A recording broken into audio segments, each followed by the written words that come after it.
Golden light flooded the gilded halls of the Grand London Assembly, masking the darkest secret in the room.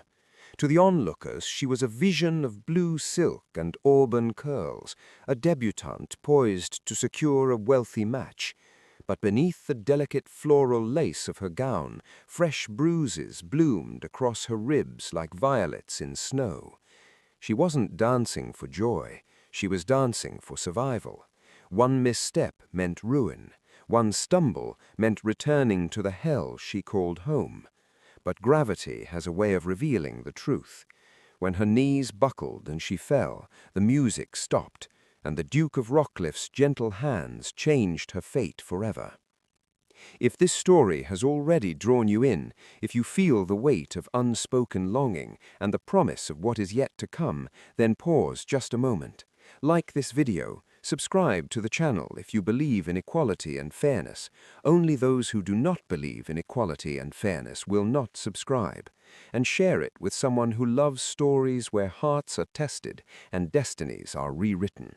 We publish new tales every day, each one richer, deeper, and more unforgettable than the last. Stay with us, because the best moments are always still ahead. The winter of 1889 would not be remembered for its frost, but for the scandal that shattered the carefully polished facade of Britain's elite. The season had opened with the customary parade of silks and diamonds, ambitious mothers steering their daughters through the marble halls of Mayfair's finest estates. But tonight, at the magnificent ball hosted by the Duke of Pembroke, the air carried something heavier than champagne and perfume. It carried secrets that would soon spill like blood on polished floors. Virginia Thompson stood at the edge of the ballroom, her gloved fingers gripping a fan of painted ivory so tightly the delicate ribs threatened to splinter. The orchestra swelled with a waltz, its soaring melody a cruel mockery of the searing agony radiating through her torso. Every breath was a battle, every heartbeat a negotiation with her own breaking body. Inhale, endure. Exhale, survive. "Stand straighter, girl." The voice slithered into her ear like a serpent. Virginia didn't flinch, not outwardly. Years of brutal training had taught her to keep her terror locked beneath her ribs, buried alongside the fresh bruises that painted her skin in shades of purple and sickly yellow. Christopher Williams, her stepfather. To London society, he was a gentleman of modest means who had graciously taken in his late wife's orphan daughter. To Virginia, he was the devil in evening dress, a predator who wielded his cane with the same ease other men wielded fountain pens. "I'm trying, sir," her voice whispered, her gaze fixed on the chandelier above, a glittering constellation of crystal that blurred when tears threatened. "Try harder." His hand settled on her lower back, the touch appearing paternal to any observer. In reality, his thumb drove mercilessly into the exact spot where his boot had connected with her ribs that morning. "Lord Ashworth is watching. He's 70, wealthy, and seeks a wife who is beautiful and silent. You will dance with him, you will smile, and if you fail—" He didn't need to finish. The memory was fresh enough. The crack of wood against bone, the cold hours locked in the cellar, the taste of blood from her split lip. Virginia Thompson was 20 years old, blessed with the kind of beauty poets wrote sonnets about: porcelain skin, auburn hair that caught the light like spun copper, and eyes the color of sea storms. But tonight, corseted into a gown of blue silk embroidered with delicate white florals, she felt less like a woman and more like livestock being led to auction. Lord Ashworth approached, shuffling across the parquet with the aid of an ivory-handled cane. He was ancient, with rheumy eyes and breath that reeked of tooth decay and brandy. When he extended his trembling hand, Virginia saw both salvation and damnation in his palm. Marriage to him meant escape from Christopher's fists. It also meant decades chained to a stranger's bed, a gilded cage with bars made of wedding vows. "Miss Thompson," he wheezed, his bow more of a careful lean, "would you grant me the honor?" The honor, what a peculiar word for what felt like surrender. Of course, my lord, Virginia heard herself say, her voice hollow as she placed her hand in his. He led her onto the floor with the confidence of a man who believed money could purchase grace. The orchestra launched into the waltz. Ashworth proved immediately that it could not. He stomped more than stepped, yanking her through the turns with arthritic force. Each rotation drove her corset's boning deeper into her injured ribs. The pain started as a dull ache and escalated rapidly, a knife twisting, then a branding iron, then something beyond description, white-hot and absolute. 1, 2, 3, 1, 2, 3. The ballroom began to dissolve. The faces of London's elite, Lady Pemberton with her lorgnette, the cluster of debutantes whispering near the refreshment table smeared into watercolor blurs. The scent of roasted pheasant and competing perfumes turned her stomach. "You've gone quite pale, my dear," Ashworth observed, tightening his grip on her waist. "Is the excitement overwhelming?" "I'm quite well," Virginia lied, each word costing her precious air. She could feel Christopher's eyes boring into her spine from across the room. She couldn't stop, she couldn't fail, but the human body has limits that even terror cannot overcome. As Ashworth spun her for the final crescendo, something inside her chest gave way, a rib shifting, or perhaps simply her body's final surrender. The agony was complete and devastating. The floor tilted violently, the chandelier swung like a pendulum. Virginia's knees buckled, strength draining from her legs as though someone had opened a valve and let it pour out onto the marble. She didn't stumble, she collapsed, a marionette whose strings had been severed all at once.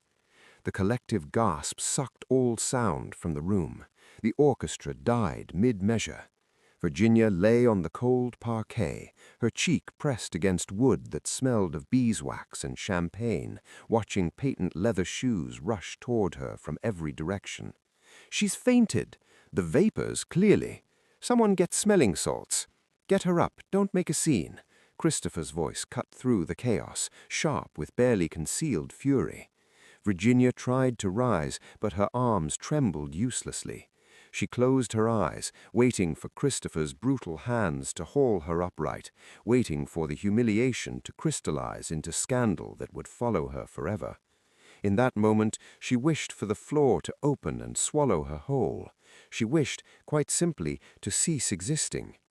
Instead, she felt a touch entirely different from what she'd braced for. Not Christopher's punishing grip, not Ashworth's clammy clutch. These hands were firm yet impossibly gentle, sliding beneath her shoulders and knees with the care one might use with something precious and fragile. "Step back." The command cut through the ballroom's chaos like a blade through silk. It wasn't a request, it was an order issued by someone who'd commanded regiments and moved kingdoms. Virginia forced her eyes open. The world still spun, but the face above her came into sharp focus. It was a face carved from marble and moonlight, all sharp angles and aristocratic severity, with eyes the color of steel and storm clouds. She knew him, though they'd never exchanged a single word. Everyone in England knew him. Donald Robinson, Duke of Rockcliffe, the Iron Duke, the most powerful, isolated, and unreachable man in the realm. "I have you," he said, his voice dropping to a timbre that resonated in her very bones. "You're safe now." The darkness rose then, a merciful tide. As consciousness slipped away, Virginia Thompson felt something she hadn't experienced in 5 years. She felt safe. Donald Robinson had not wanted to attend the Pembroke ball. 3 hours before Virginia Thompson collapsed on the ballroom floor, she had stood before her bedroom mirror and made a promise to herself. She would survive this night, no matter the cost. The promise felt hollow now as Lord Ashworth's arthritic fingers dug into her waist, spinning her through another rotation of the interminable waltz. Pain radiated from her left side in waves, each one cresting higher than the last. She had thought she understood agony, 5 years under Christopher Williams' roof had been a comprehensive education in suffering, but this was different. This wasn't the sharp, clean pain of a cane strike or the dull throb of a bruised cheek. This was her body screaming that something inside had gone catastrophically wrong. The corset didn't help. Christopher had insisted she lace it tighter than usual until her ribs felt like they might crack under the pressure.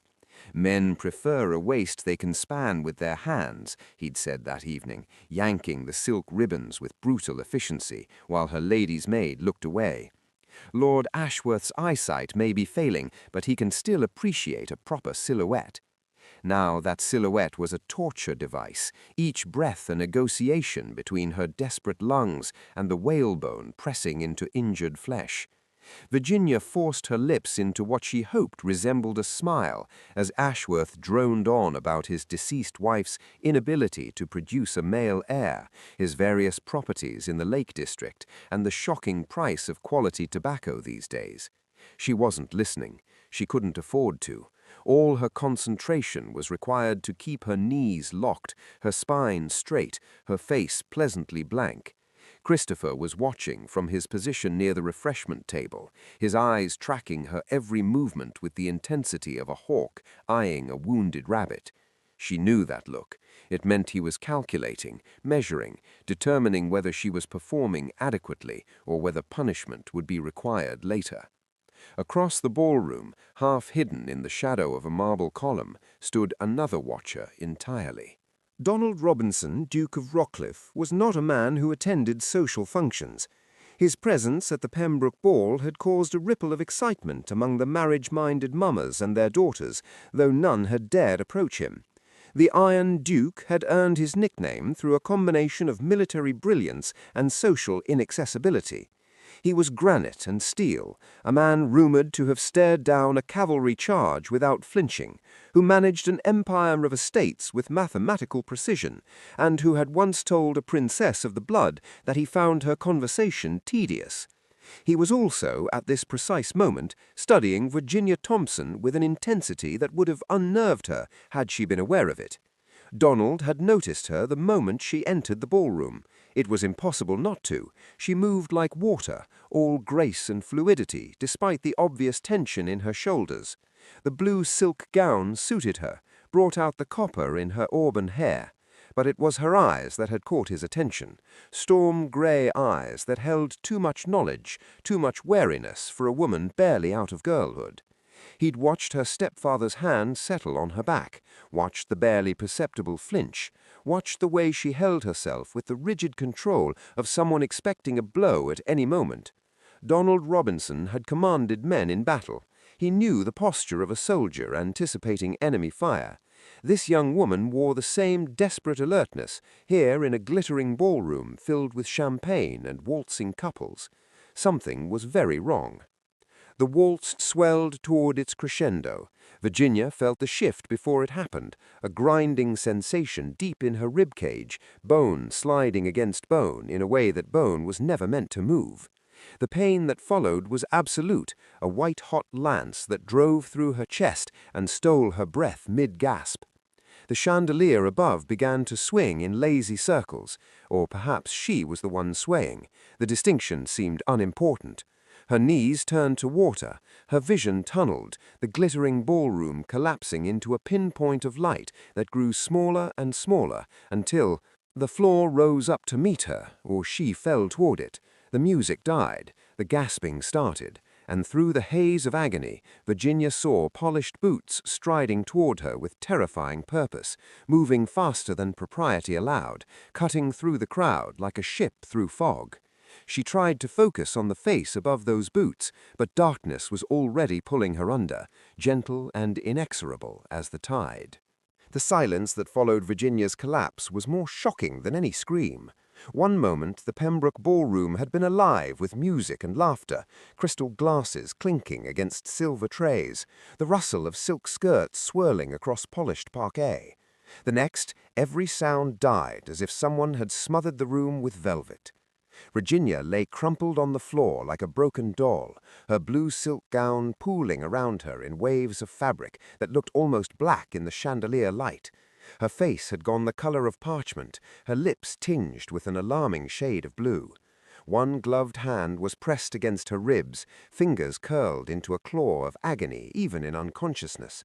The crowd formed an immediate circle around her, a human barrier of shocked faces and averted eyes.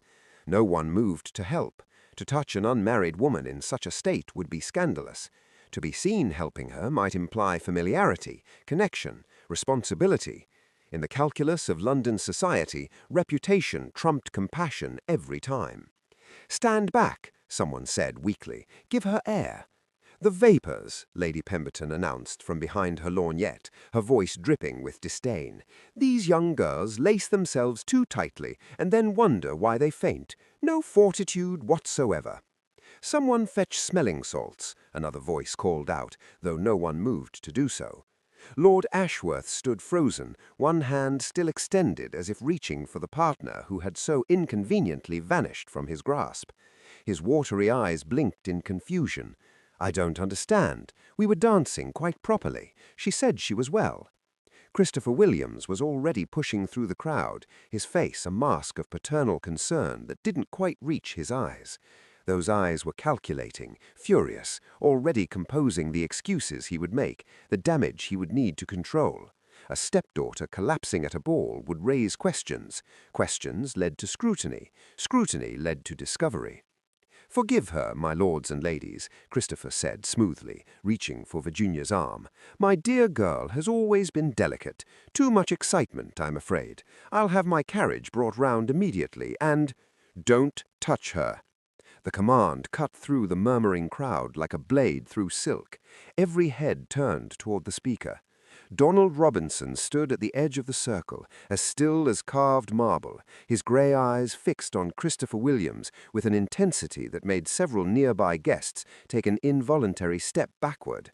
The Duke of Rockcliffe was not a large man, barely 6 feet, lean rather than broad, but he possessed the kind of presence that made rooms feel smaller, that made other men instinctively defer. It was the bearing of someone accustomed to being obeyed without question by soldiers and senators alike. "Your Grace," Christopher began, his smile tight, "I appreciate your concern, but this is a family matter. I assure you I am perfectly capable of—" "Don't touch her." The command dropped lower, acquiring an edge that made it less a statement and more a threat. He moved forward with deliberate purpose, each step measured and precise, until he stood directly between Christopher and Virginia's prone form. A collective intake of breath rippled through the crowd. This was unprecedented. Dukes did not involve themselves in the affairs of untitled gentlemen. They certainly did not physically intervene in matters of family discipline. The social implications were staggering. Donald didn't care. He had watched this girl all evening, noted the way she held herself like a prisoner awaiting execution, seen the barely concealed violence in her stepfather's touch. He had survived 3 military campaigns by trusting his instincts, and right now, every instinct he possessed was screaming that something was desperately, dangerously wrong. He knelt beside Virginia, ignoring the scandalized gasps. Propriety be damned. Up close, the signs were unmistakable. The unnatural angle of her breathing, shallow and rapid, the way her body curled protectively around her left side, the faint bruising visible at the edge of her sleeve, yellow-green and weeks old. "She needs a physician," Donald said, his voice carrying across the silent ballroom. "Immediately." "Your Grace, I really must protest," Christopher started. Donald didn't let him finish. With movements as gentle as they were decisive, he slid one arm beneath Virginia's shoulders and another beneath her knees, lifting her from the floor as easily as if she weighed nothing at all. Her head lolled against his chest, auburn curls spilling over his black evening coat. He was burning with fever, he realized. How had no one else noticed? "Step aside," he commanded the crowd, and they parted like the Red Sea, too shocked to do otherwise. Christopher's hand shot out, gripping Donald's arm. "Your Grace, you cannot simply—" Donald turned his head slowly, fixing Christopher with a look that once made a general reconsider his orders. "Remove your hand," he said quietly, "or I will remove it for you." The hand dropped. Donald strode through the ballroom, Virginia cradled in his arms, leaving a wake of dropped jaws and frantic whispers. Behind him, he could hear the explosion of gossip beginning, the scandal blooming like poison flowers. The Duke of Rockcliffe had touched an unmarried woman, had carried her from a ballroom in front of 300 witnesses, had defied every rule of propriety and decorum. Tomorrow, every newspaper in London would be screaming about it. Every drawing room would buzz with speculation. Donald didn't care about tomorrow. Right now, in his arms, Virginia Thompson's briefing was growing more labored with each passing second, and that was the only thing that mattered. Donald's carriage tore through the London streets at a pace that sent pedestrians scattering and earned shouted curses from other drivers. Inside, Virginia lay across the velvet seat, her head cradled in Donald's lap as he pressed a folded handkerchief against her fever-dampened brow. She had not regained consciousness since the ballroom, and her breathing had taken on a rattling quality that made his jaw clench with each labored inhale. "Faster!" he barked at his driver through the small window, though they were already moving at a reckless speed. Rockcliffe House loomed ahead, a fortress of grey stone that occupied an entire corner of Grosvenor Square. It was not the largest of Donald's properties, but it was the most secure, surrounded by iron gates and walls that had been built to withstand siege. He had purchased it 5 years ago, drawn to its defensive architecture, its privacy. Now he was grateful for both. The carriage had barely stopped before Donald was out, Virginia gathered in his arms once more. His butler, Matthews, stood at the entrance, his usual impassive expression cracking slightly at the sight of his master carrying an unconscious woman. "Send for Dr. Whitmore immediately," Donald ordered, striding past him into the marble-floored entrance hall. "Tell him it's urgent, and prepare the blue guest room. Have Mrs. Crawford light the fire and bring hot water, clean linens, everything the doctor might need." "At once, Your Grace." Matthews disappeared without another question. It was one of the things Donald valued most about his staff, their ability to act without requiring explanations. Donald climbed the curved staircase 2 steps at a time, his heart hammering in a way it hadn't since his last cavalry charge. Virginia's head lolled against his shoulder, her skin burning through the fabric of his coat. How long had she been running this fever? Hours? Days? The thought that she had been forced to dance while her body was literally breaking apart made something dark and violent coil in his chest. The blue guest room was the finest in the house, with windows overlooking the private garden and a 4-poster bed large enough for a family. Mrs. Crawford, his housekeeper, was already there, her efficient hands turning down the coverlet and fluffing pillows. She took one look at Virginia, and her weathered face went pale. "Sweet merciful God, what's happened to the poor lamb?" "I don't know yet," Donald said grimly, laying Virginia down with infinite care. "But I intend to find out." Dr. Marcus Whitmore arrived within 20 minutes, his silver hair disheveled, his medical bag clutched in one hand. He was Donald's personal physician, a man who had patched up battlefield wounds and never asked uncomfortable questions. He took one look at Virginia's shallow breathing and rolled up his sleeves. "Everyone out except His Grace," Whitmore commanded. Mrs. Crawford hesitated, then obeyed, closing the door softly behind her. The examination took 15 minutes that felt like 15 hours. Donald stood by the window, hands clasped behind his back, watching the doctor's face grow progressively grimmer. Whitmore's fingers probed gently along Virginia's ribs, checked her pulse, lifted her eyelids to examine her pupils. When he began unlacing her corset, Donald turned away to give her what privacy he could, though propriety seemed absurd under the circumstances. Finally, Whitmore straightened, his face ashen. "Your Grace, I need you to prepare yourself." Donald turned. "How bad is it?" "This young woman has at least 3 broken ribs, 2 of them recent. One has shifted and is dangerously close to puncturing her lung. She's running a fever of 104 degrees, which suggests infection." Whitmore paused, his jaw working. "But that's not the worst of it." "Go on." The bruising patterns suggest repeated trauma over an extended period, months, possibly years. I see evidence of healed fractures in her left wrist, old burns on her shoulders, scarring consistent with cane strikes across her back. Whitmore's hands shook as he cleaned his instruments. Your Grace, I've treated soldiers who've survived prisoner of war camps who showed less evidence of systematic torture than this girl. Someone has been beating her regularly and brutally for a very long time. The room seemed to tilt. Donald gripped the window frame, the wood creaking under his fingers. Can you save her? The immediate danger is the shifted rib and the fever. I'll need to bind her ribs properly and administer laudanum for the pain. The fever, Whitmore shook his head, the next 48 hours will tell. If infection has set into her lungs, there's little I can do beyond making her comfortable. That's not acceptable. Donald's voice was steel. You will save her, Marcus. Whatever you need, whatever it costs, you will save her life. Whitmore met his eyes. I'll do everything in my power, but Your Grace, you need to understand, even if she survives, there are other concerns. The psychological damage from prolonged abuse of this nature, and there's the matter of her reputation. You've brought an unmarried woman to your home. Once word spreads, let it spread. Donald turned from the window, his decision crystallizing with absolute clarity.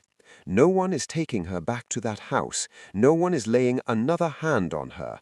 I don't care what rules I have to break or what scandal it causes. She stays here under my protection until she's well enough to decide her own future. The stepfather will make trouble. Let him try. Donald's smile was cold and sharp as a blade. I've been looking for a reason to ruin Christopher Williams. He's just given me one. Christopher Williams arrived at Rockcliffe House at precisely 9 o'clock the following morning, armed with righteous indignation and a magistrate's letter. He had spent the night composing his strategy, and now he stood in Donald's study, radiating paternal concern like an actor who had rehearsed his role to perfection. Your Grace, I cannot adequately express my gratitude for your assistance last evening, Christopher began, his voice honeyed with false warmth. However, I must insist on taking my stepdaughter home immediately. She requires familiar surroundings, her own physician, the comfort of family during this distressing time. Donald sat behind his mahogany desk, fingers steepled, his face an unreadable mask. He had not slept. He had spent the night in a chair outside Virginia's room, listening to her fevered breathing through the door, watching Dr. Whitmore come and go with increasingly worried expressions. The fever had broken an hour before dawn, but she remained unconscious, her body's desperate attempt to heal itself. Miss Thompson will remain here until she has recovered, Donald said, his tone allowing no argument. Christopher's smile tightened. I appreciate your concern, but as her legal guardian, I have both the right and the responsibility to determine what is best for her care. I've brought a letter from Magistrate Pemberton confirming my authority. He placed the document on the desk with a flourish. Donald didn't even glance at it. Your authority is irrelevant. I beg your pardon? You heard me. Donald rose from his chair with deliberate slowness, moving around the desk until he stood directly before Christopher. Up close, he could smell the desperation beneath the cologne, see the calculation in those cold eyes. Virginia Thompson will not be returning to your house today, tomorrow, or ever again. Christopher's facade cracked slightly. Your Grace, I don't know what lies the girl has told you. She's told me nothing. She's been unconscious for 12 hours. Donald's voice dropped to a dangerous whisper, but her body has told me everything I need to know. 3 broken ribs, evidence of systematic beating, burns, fractures. Shall I continue? The girl is clumsy, prone to accidents. Do you take me for a fool? The question cut like a whip. I've commanded men in war, Williams. I know what battle wounds look like, and I know what torture looks like. What you've done to that girl is the latter.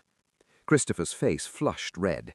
You have no proof, no authority. You're not family, not her guardian, not her betrothed. You have no legal standing whatsoever. His voice rose with each word. And when word spreads that you've kept an unmarried woman under your roof overnight, your reputation will be as ruined as hers. So I suggest you hand her over before this situation becomes even more scandalous than it already is. Donald smiled then, a cold, calculated expression that never reached his eyes. Interesting that you should mention betrothal. Christopher blinked. What? Matthews, Donald called toward the door.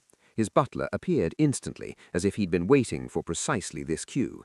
Please send for my solicitor. And ask Mrs. Crawford to bring tea. We'll need witnesses for what I'm about to announce. Witnesses for what? Christopher demanded, but uncertainty had crept into his voice. Within minutes the study had filled with people. Donald's solicitor, Mr. Graves, arrived with his leather portfolio. Mrs. Crawford came with the tea service, flanked by 2 footmen. Matthews stood by the door, his usual impassive expression firmly in place. Christopher found himself surrounded, outmaneuvered before he even understood the game had changed. Donald moved to the window, his back to the room, gathering his thoughts. What he was about to do would bind him irrevocably to a woman he barely knew, would invite scrutiny and scandal, would complicate his carefully ordered life in ways he couldn't begin to predict. But the alternative, sending Virginia back to that house, to that monster, was unthinkable. He turned to face the assembled company. I've asked you all here to witness an announcement that has been kept private for too long. Miss Virginia Thompson and I have been engaged to be married for the past 6 months. The room erupted. Mrs. Crawford nearly dropped the tea service. Mr. Graves' mouth fell open. Christopher's face went red to purple. That's impossible, sputtered Christopher. I would have known. Virginia would have said. It was kept secret at Miss Thompson's request, Donald continued smoothly, the lie flowing with practiced ease. She wished to enjoy one final season before the engagement was made public. I agreed, though reluctantly. However, given last night's events and your inappropriate insistence on removing my betrothed from my care, I see no reason to maintain the charade any longer. This is absurd. I don't believe a word of it. Donald reached into his desk drawer and withdrew a small velvet box. Inside lay a ring that had belonged to his mother, a sapphire surrounded by diamonds that he had never imagined giving to anyone. Mr. Graves, please make note. I wish to announce my engagement to Miss Virginia Thompson immediately. Have the notice sent to the Times this afternoon. Your Grace, Graves said carefully, are you certain? Completely certain. Donald's gaze never left Christopher's face. As my betrothed, Miss Thompson falls under my legal protection. Her guardian's authority is superseded by my own as her intended husband. Isn't that correct, Mr. Graves? The solicitor nodded slowly. Yes, Your Grace. In matters of an engagement, particularly one formalized with a ring and witnesses, the intended husband's rights do take precedence. Christopher's hands clenched into fists. You cannot do this. I'll contest it. I'll tell everyone the truth, that you fabricated this entire engagement to steal my stepdaughter. Will you? Donald's smile turned predatory. And what exactly will you tell them, Mr. Williams? That I'm lying about an engagement to a woman currently lying unconscious in my guest room with 3 broken ribs? I'm sure society will be very interested in how she acquired those injuries. I'm certain the magistrate would love to hear Dr. Whitmore's detailed medical report describing years of systematic abuse. The color drained from Christopher's face. You have 2 choices. You can leave quietly and accept that Virginia is now beyond your reach, or you can make this ugly, in which case I will use every resource at my disposal to investigate exactly how a penniless orphan's guardian lives in such comfortable circumstances. I'm curious about your finances, Williams, very curious indeed. Christopher stood frozen, trapped between rage and fear. Finally, he managed, This isn't over. Oh, but it is. Donald moved to the door, opening it in clear dismissal. Matthews will show you out. And Williams, if you come near Virginia again, if you so much as speak her name in public, I will destroy you. That's not a threat, it's a promise. Christopher left without another word, his footsteps echoing down the marble hall. When the door closed, Mr. Graves cleared his throat. Your Grace, I must ask, is there truly an engagement? Donald looked down at the sapphire ring in his palm. There will be, as soon as Miss Thompson is well enough to accept it. Virginia woke 3 days after the ball to find herself in a room she didn't recognize, wearing a nightgown that wasn't hers, with no memory of how she'd arrived. Panic seized her immediately. Where was Christopher? What had she done wrong? How badly would she be punished? Until a soft voice spoke from beside the bed. "You're safe, Miss Thompson. You're at Rockcliffe House." Mrs. Crawford sat in a chair by the window, her knitting needles clicking rhythmically. The kindness in her weathered face made Virginia's throat tighten with unexpected emotion. The next hours passed in a blur of careful explanations. The collapse at the ball, the Duke carrying her from the ballroom, Dr. Whitmore's examination and dire prognosis, and then, delivered with gentle firmness, the information that changed everything. Donald Robinson had announced their engagement to protect her from Christopher's legal claims. "He did what?" Virginia whispered, her voice hoarse from disuse. "Claimed you as his betrothed," Mrs. Crawford repeated. "It's the only way to keep you safe, Lamb. Your stepfather has no authority over an engaged woman." She should have protested, should have insisted this was madness, that she couldn't possibly accept such a sacrifice from a man she'd never even spoken to. But the relief that flooded through her at the thought of never returning to Christopher's house was so overwhelming that she simply closed her eyes and wept. Donald came to see her that evening, standing awkwardly in the doorway as if uncertain of his welcome. He was less imposing without his formal evening clothes, dressed simply in shirt-sleeves and waistcoat, his dark hair slightly disheveled. But those grey eyes were just as intense, just as penetrating. "I've taken a considerable liberty," he said without preamble.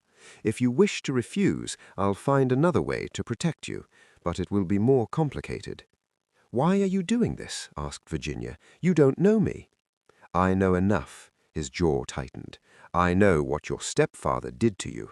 I know you deserve better to live in fear, and I know that I have the power to give you safety, if you'll accept it." "Marriage is rather permanent," said she softly. "So is death." The bluntness of it shocked her. "Dr. Whitmore said another week in that house would likely have killed you. The rib was millimeters from your lung. So yes, marriage is permanent, but you'll be alive for it." She studied his face, searching for deception or ulterior motive. She found only grim determination and something else, something that looked almost like carefully controlled rage on her behalf. "Then I accept," said Virginia, "and thank you." The wedding took place 1 week later in the private chapel at Rockcliffe House. Dr. Whitmore had protested that Virginia was still too weak to stand for the ceremony, but she'd insisted. If she was going to marry the Duke of Rockcliffe, she would do it on her feet, not from a sickbed. Mrs. Crawford had procured a dress of cream silk, simple but elegant, that didn't require the tortuous corset Virginia could no longer bear against her healing ribs. Her auburn hair was arranged in soft curls, threaded with white roses. When she looked in the mirror, she barely recognized the woman staring back, pale and too thin, yes, but with eyes that held something new. Hope, perhaps, or simply the absence of fear. The chapel was small, intimate, lit by dozens of candles that cast dancing shadows on the stone walls. But Donald had been forced to invite witnesses. Propriety demanded it. And more importantly, the marriage needed to be unquestionably legal to withstand any challenge Christopher might mount. So London society came, drawn by curiosity and scandal like flies to honey. They filled the pews with their silk and their jewels and their barely concealed contempt. Virginia could feel their eyes on her back as she walked down the aisle on Dr. Whitmore's arm, could hear the whispers that slithered through the chapel like serpents. "Gold digger. Trapped him with her collapse. Clever girl. I heard she's already with child. Forced his hand. Scandalous. Carrying on right under her stepfather's nose." Lady Pemberton's voice rose above the others, deliberately loud enough to carry. "Such a rushed wedding. One wonders what exactly transpired in this house during her recovery. The Duke must marry her now. His honor demands it." Virginia's steps faltered. The shame crashed over her in waves, not for anything she'd actually done, but for the assumptions, the judgment, the way these people could twist her near death into something sordid and calculating. Donald was waiting at the altar, tall and immovable in his formal black coat. When he saw her hesitation, saw the tears threatening in her eyes, something shifted in his expression. He walked down the aisle toward her, ignoring the shocked gasps, and offered his arm. "They are not worth your tears," he said quietly, for her ears alone. "Let them whisper. Let them judge. In 10 minutes, you'll be a duchess, and they'll have to bow to you whether they like it or not." The corner of Virginia's mouth quirked upward despite everything. Revenge through marriage. How very practical. I'm nothing if not practical. But his eyes held a warmth that belied the words. They walked the rest of the aisle together, and when the bishop began the ceremony, Virginia felt Donald's hand steady beneath hers, warm and solid and real. "Wilt thou have this woman to be thy wedded wife?" "I will." "Wilt thou have this man to be thy wedded husband?" Virginia looked up at Donald, at this stranger who had defied society to save her life, who was binding himself to her broken, damaged self without hesitation or complaint. "I will," she said, and meant it. When Donald slipped his mother's sapphire ring on her finger, the chapel erupted in scandalized murmurs. When he kissed her, chaste and brief, his lips barely brushing hers, the whispers crescendoed into outright hissing disapproval. Virginia Thompson had entered the chapel as a ruined woman. She left it as the Duchess of Rockcliffe, her hand tucked into the crook of her husband's arm, her head held high, despite the poison dripping from every pew. The snakes could hiss all they wanted. She was beyond their reach now. Whitestone Hall rose from the cliffs like something from a Gothic novel, all grey stone and turrets silhouetted against an iron sky. The sea crashed against the rocks below, sending spray high enough to mist the lower windows with salt. It was beautiful in a savage, untamed way that made Virginia's breath catch as the carriage rolled up the winding drive. "It's not fashionable," Donald said, misinterpreting her silence. "Most of the ton prefer their seaside estates further south, with gentler beaches and calmer waters, but I find the isolation peaceful." "It's perfect," Virginia said, and meant it. After the suffocating closeness of London, the endless watching eyes and whispered judgments, the wild emptiness of the Cornish coast felt like absolution. They had left the city the morning after the wedding, fleeing the scandal that was already spreading through drawing-rooms and gentlemen's clubs like wildfire. The journey had taken 3 days, and Virginia had spent most of it sleeping, her body still demanding rest as it knitted broken bones and healed damaged tissue. Donald had been unfailingly courteous, taking rooms at separate inns each night, never presuming anything despite the gold band now circling her finger. Mrs. Crawford had travelled ahead to prepare the house, and she met them at the entrance with her usual efficient warmth. "The master suite is ready, Your Grace. I've had fires lit in all the rooms. The sea air carries a chill even in spring." The master suite. Virginia felt her stomach tighten with anxiety. Of course there would be expectations now. They were married. Donald had every legal right to— "I've taken the east wing," Donald said abruptly, not meeting her eyes. "You'll have the master suite to yourself. It has the best views of the sea, and the morning light is, well, you'll see." Relief and something else, disappointment perhaps, warred in Virginia's chest. "You don't have to." "I do, actually." Donald's voice was firmer than he'd intended. "This marriage is for your protection. Nothing more is required or expected. I'll not add to your burdens." He left before she could respond, his footsteps echoing down the stone corridor. The days fell into a quiet rhythm. Virginia woke each morning to find breakfast laid out in her sitting room, Mrs. Crawford's doing, and would eat while watching the sea change colors with the light. Some days it was slate gray, choppy and forbidding. Others it gleamed like hammered silver, almost peaceful. She grew to love its unpredictability, the way it refused to be tamed or controlled. Dr. Whitmore had given strict instructions: rest, gentle exercise, no corsets for at least 3 months. Virginia found herself grateful for the isolation. Here there was no one to judge her loose morning gowns, no one to comment on the way she moved slowly, carefully, protecting ribs that still ached with each deep breath. She began taking walks along the cliff-top path, short at first, then gradually longer as her strength returned. The wind whipped her hair free of its pins and brought color back to her cheeks. She felt herself unfurling like something that had been compressed too long, finally given room to breathe. Donald maintained a careful distance.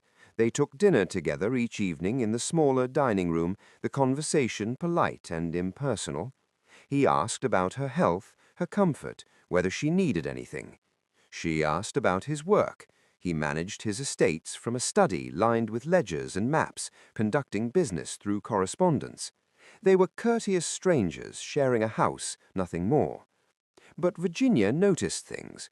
The way Donald's shoulders would tense when she entered a room too quietly, as if expecting attack. The nightmares that woke him. She could hear his pacing in the east wing, footsteps crossing and recrossing the floorboards until dawn. The way his hands would clench into fists whenever she flinched at unexpected sounds, as if he were physically restraining himself from hunting down everyone who had ever hurt her. One evening, 3 weeks into their residence, Virginia found him in the library. He stood before the window, staring out at the darkening sea, a glass of whiskey forgotten in his hand. He looked unutterably lonely, a man who had built walls so high around himself that he'd forgotten how to let anyone in. "You saved my life," Virginia said softly from the doorway. Donald didn't turn. "I did what anyone would have done." "No, you did what no one else was willing to do." She moved into the room, her bare feet silent on the carpet. "You ruined your reputation, bound yourself to a woman you didn't know, made yourself the subject of endless scandal. That's not what anyone would do. That's what a good man does." "Don't make me into something I'm not." His voice was rough. "I'm cold, unfeeling. Ask anyone who's ever served under my command. They call me the Iron Duke for a reason. I don't know how to be warm or kind or any of the things a husband should be. You carried me from a ballroom when I was dying. You sat outside my door for 3 days while fever burned through me. You married me to keep me safe." Virginia was close enough now to see his reflection in the dark window, the tension in his jaw. "Those seem like rather kind things to me." "That's different. That's just practical." "Is it?" She reached out, hesitated, then gently touched his arm. He flinched as if burned, but didn't pull away. "Donald, why did you really save me?" The silence stretched between them, filled only by the distant crash of waves against rock. When he finally spoke, his voice was barely above a whisper. "Because I looked at you across that ballroom and saw someone who was drowning, and I know what drowning feels like. I've been drowning for years, since the war, since before the war, perhaps, and no one ever threw me a rope. So when I saw you going under, I couldn't just stand there and watch." Virginia's hand moved from his arm to his face, cupping his cheek with a gentleness he clearly wasn't accustomed to. "Then perhaps we can learn to swim together." For the first time since their wedding, Donald allowed himself to truly look at her, not as an obligation or a responsibility, but a woman with storm-gray eyes that understood pain, who had survived hell and was still standing, who was offering him something he'd thought he'd never find, a chance at redemption, at peace, at something that might eventually become love. His hand covered hers where it rested against his face. "I don't know how." "Neither do I," Virginia admitted, "but I'm willing to try if you are."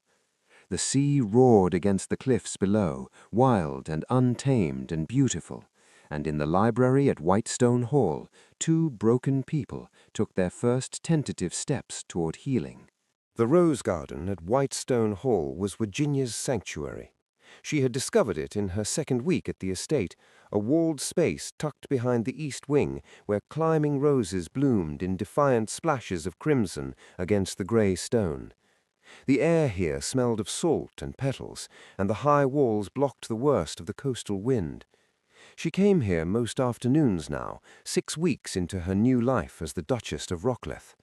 Her ribs had healed enough that she could breathe deeply without pain, could bend to tend the roses without wincing. Dr. Whitmore had pronounced her recovery remarkable during his last visit, though he'd warned her the emotional scars would take far longer to fade. Virginia was beginning to believe him wrong. Here, in this wild, beautiful place, with a husband who asked nothing of her but her company at dinner, she felt the fear loosening its grip on her spine. She was learning to sleep without nightmares, learning to exist without constantly bracing for the next blow. She was learning, slowly, what it felt like to be safe. "Your Grace, how lovely to find you alone." The voice came from behind her, oily and familiar in a way that made her skin crawl. Douglas stood in the garden entrance, Christopher's valet, dressed in sombre black that made him look like a crow. He was a thin man with a narrow face and eyes that never quite met anyone's gaze directly. Virginia had always hated him, hated the way he would appear silently in doorways, the way he seemed to materialize whenever Christopher was at his worst, as if he fed on others' suffering. "How did you get in here?" Virginia's voice came out steadier than she felt. The garden walls suddenly felt less like protection and more like a trap. "The servants' entrance. Amazing how invisible a well-dressed valet can be." Douglas smiled, showing yellowed teeth. "I told the kitchen girl I had an urgent message from your stepfather. She was most helpful." "My stepfather has no business here. You need to leave." "Oh, I will, soon enough. But first we need to have a little conversation about your future, Your Grace." He spat the title like an insult. "Or should I say your mother's past?"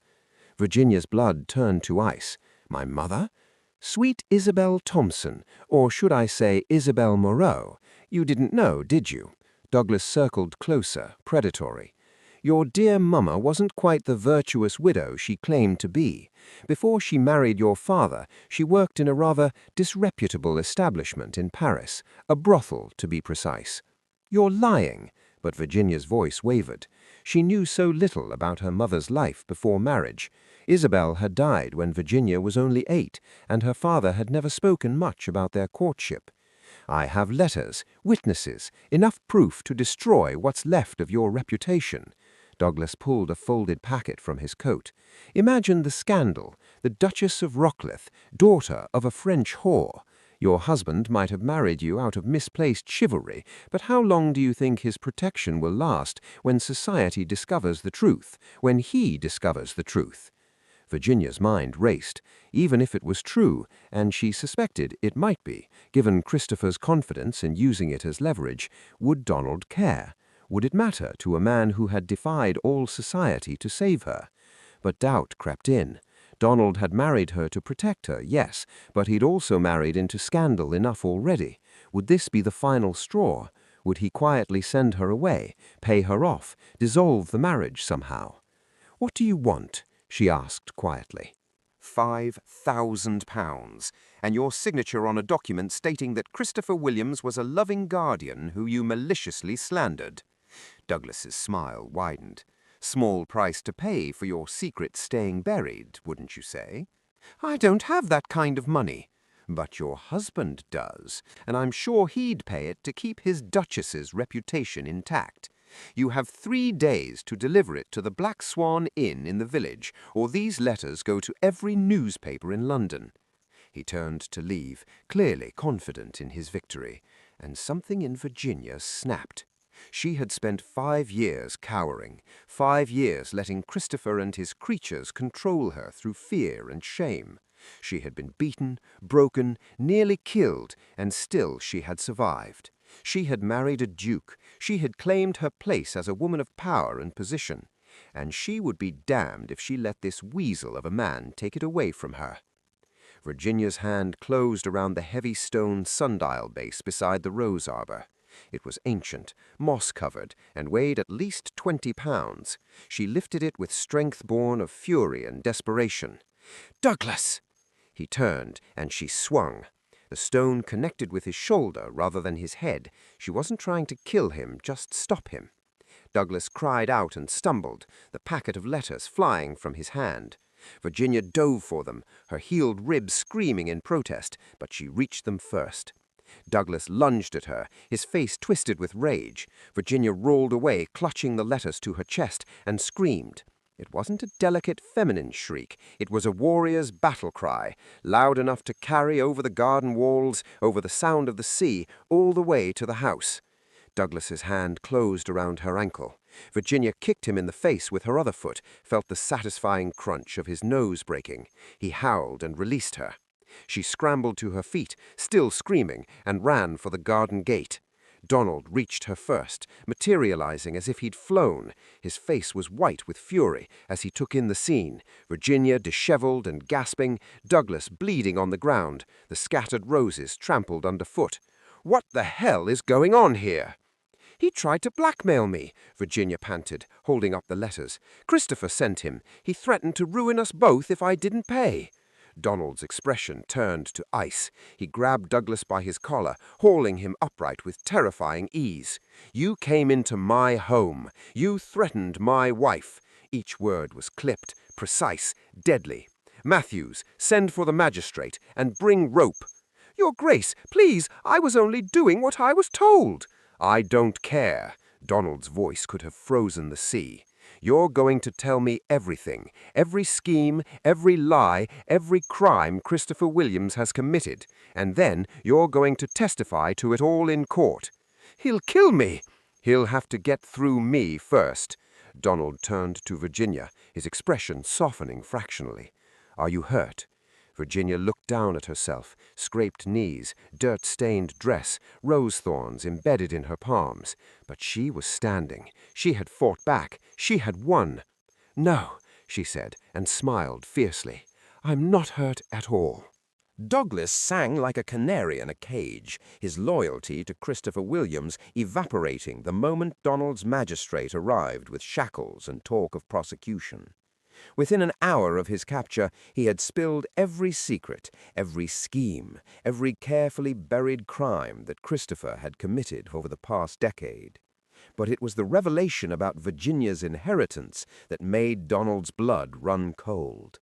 "The old man, Virginia's father, he was rich as Croesus," Douglas said, nursing his broken nose with a bloody handkerchief.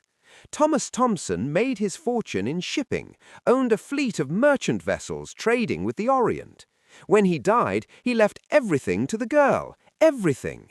The house in Mayfair, the country estate in Kent, investments worth over £200,000.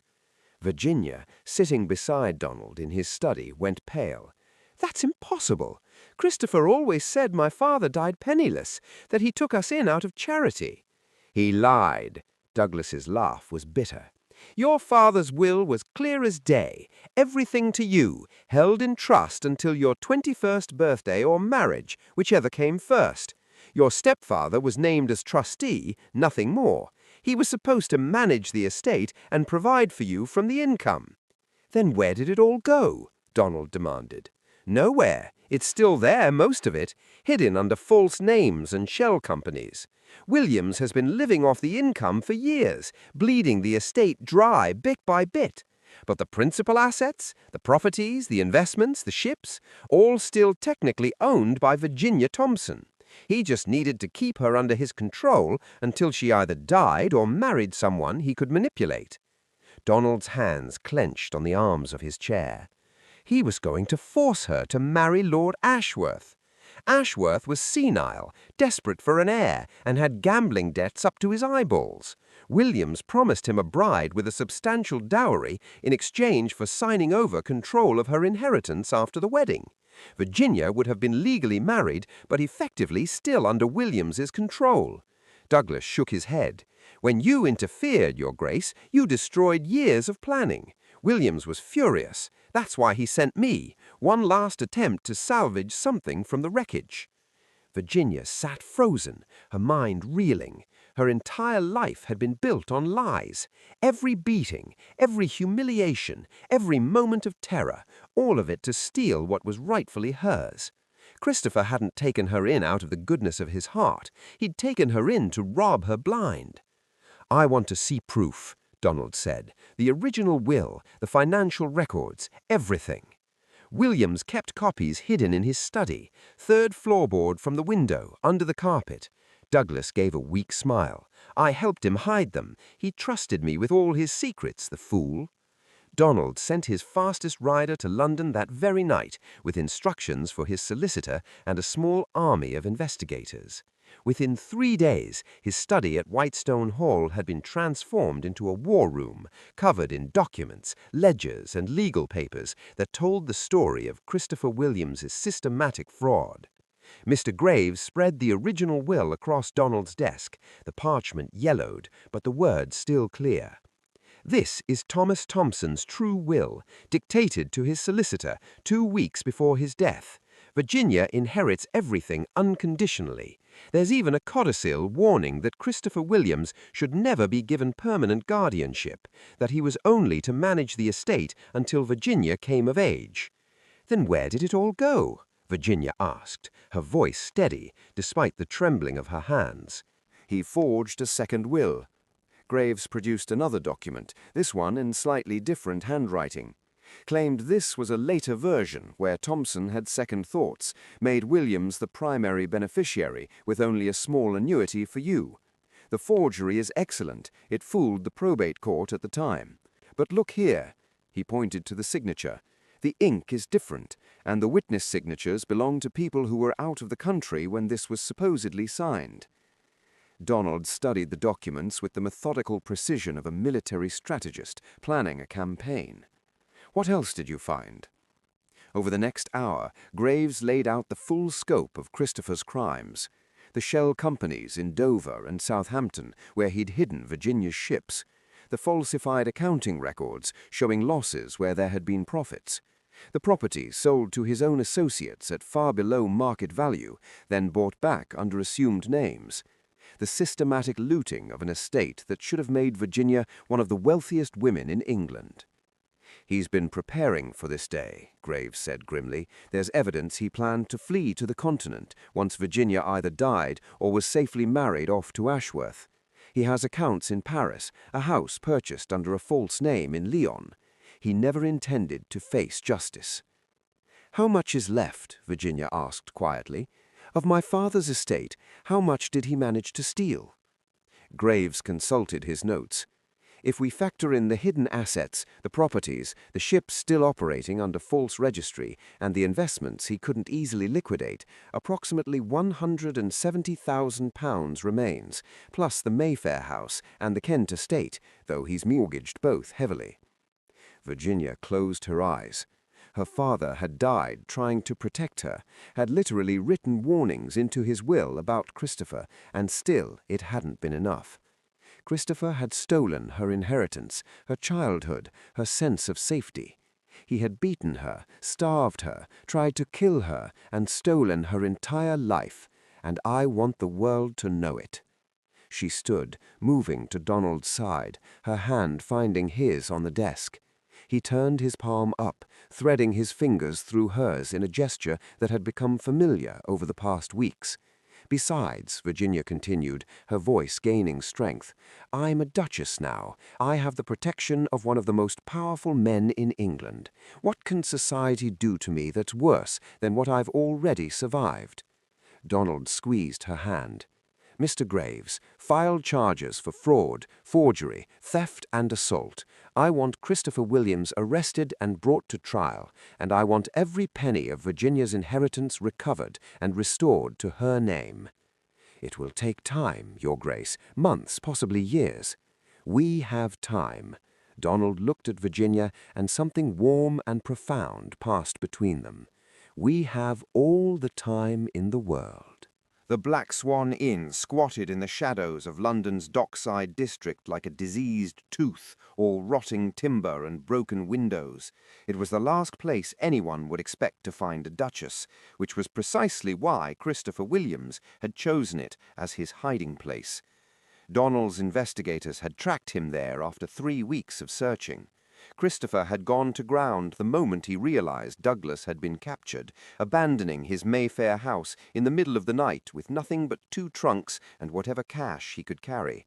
He'd been living under an assumed name, booking passage on a ship to Calais that was due to sail with the morning tide.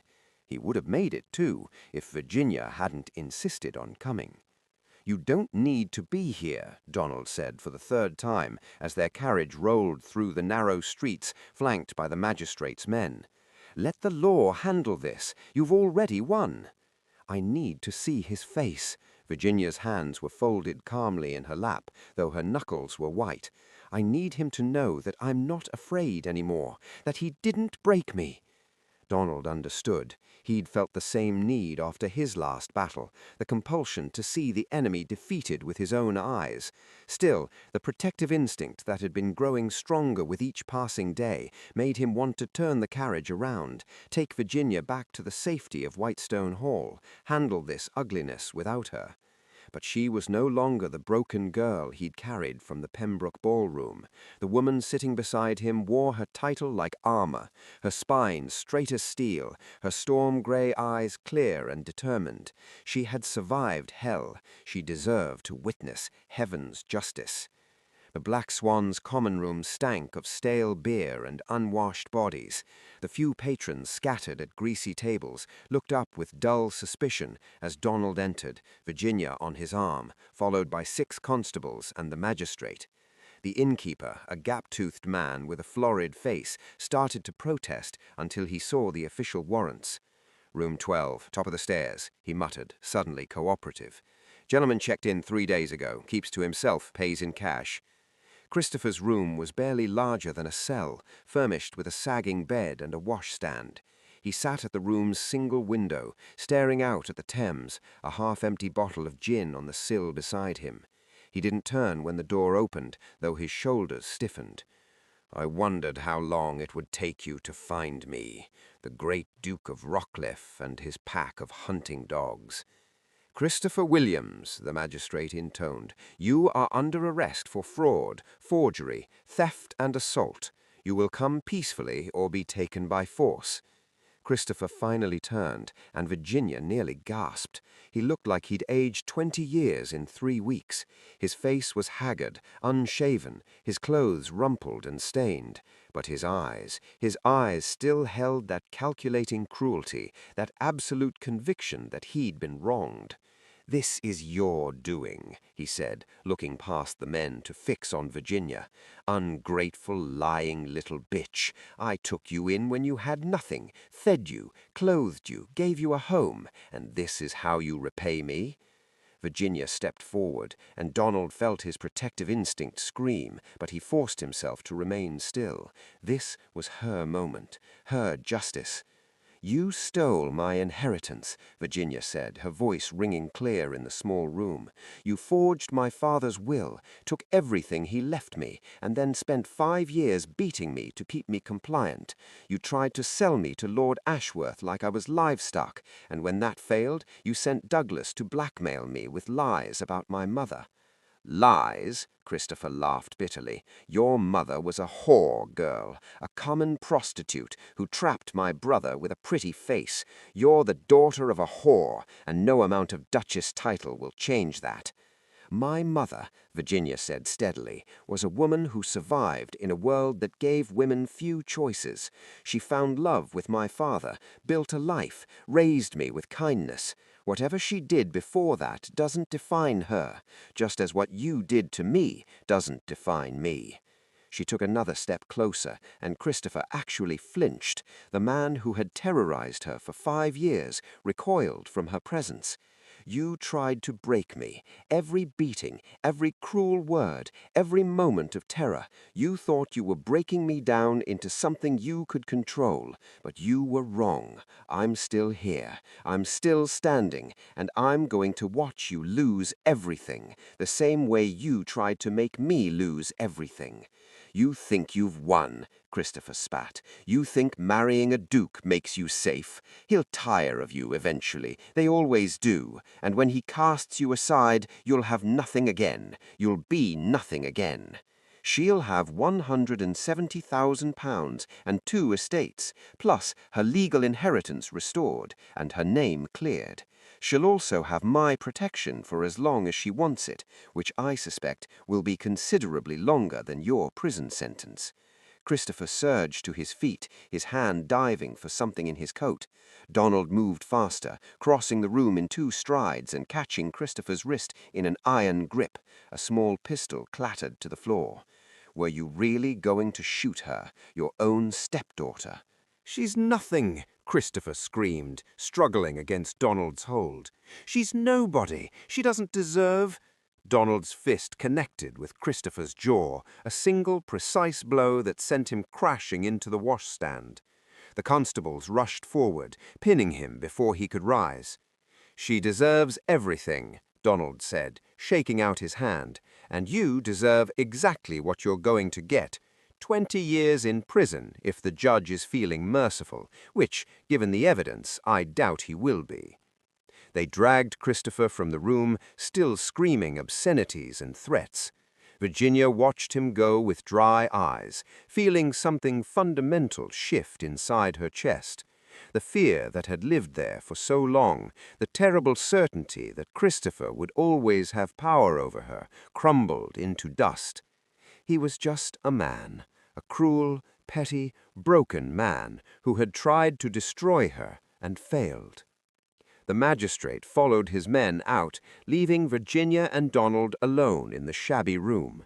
The silence stretched between them, broken only by the distant sounds of the docks and Christopher's fading curses from below. "It's over," Donald said quietly. "You're free." "Yes." Virginia turned to face him, this man who had saved her without being asked, who had married her to protect her, who had given her safety and space to heal without demanding anything in return. "I am free." "Your inheritance will be restored within the month. You'll be a wealthy woman in your own right, independent. You could—" Donald stopped, seeming to struggle with the words. "You could have the marriage annulled if you wished. I would arrange it quietly. No one would blame you for wanting to start fresh, without the weight of scandal and obligation." Virginia studied his face, seeing the careful blankness he wore like a mask, the way he held himself rigid, as if bracing for a blow. He was giving her an escape, offering her freedom from a marriage she'd never chosen, made under duress and desperation. He was also, she realized, terrified she would take it. "Is that what you want?" she asked, softly. "What I want is irrelevant. This is about what you deserve." "Donald?" She stepped closer, close enough to see the silver flecks in his gray eyes, close enough to feel the warmth radiating from him. "Look at me and tell me honestly, do you want me to leave?" His mask cracked. "No. God help me, no." "Then I'm not going anywhere." Virginia reached up to cup his face, the same gesture she'd used that night in the library at Whitestone Hall. "You saved my life, Donald. You gave me safety when I had none, protection when I was defenseless. You asked nothing in return and expected even less. Do you know how rare that is, how precious? Virginia," she continued, her thumb brushing across his cheekbone, "I was a broken bird when you found me, shattered and dying on a ballroom floor. But you didn't just save my life, Donald. You gave me room to heal, to find my strength again, to remember who I was before Christopher tried to destroy me. And somewhere in all that, I fell in love with you." His breath caught. "You don't have to say that." "I'm not saying it because it's true. I'm saying it because it's true." She smiled, radiant and fierce. "I love you, Donald Robinson, my Iron Duke, my protector, my unexpected savior. And if you'll have me, truly have me, not as an obligation, but as a wife you chose, I would very much like to stay." For a long moment, Donald simply stared at her, as if trying to determine if this was real or some fever dream. Then, with a sound that was half laugh and half sob, he pulled her into his arms, burying his face in her hair. "I love you," he whispered against her temple. "I think I've loved you since that first moment, when you saw you trying so hard to be brave while your world was ending. You're the strongest person I've ever known." Virginia laughed, tears streaming down her face. "I hit a man with a sundial last week." "Exactly." Donald pulled back just enough to kiss her, properly this time, with all the tenderness and passion he'd been holding back for months. When they finally broke apart, both breathless, he pressed his forehead to hers. "Come home with me, to Whitestone Hall, to the sea, to whatever life we can build together." "Yes," Virginia said simply. "Always yes." Outside, the Thames flowed toward the sea, carrying away the past like so much debris. And in a shabby room above a dockside inn, two people who had saved each other held tight and began to imagine their future. The broken bird had found her wings at last. Our time together is ending, but the scandal doesn't have to. If your heart is still racing, don't let it die here. The two stories on your screen are darker, deeper, and even more irresistible. Subscribe so we don't lose each other, then click one now. Your next obsession is waiting.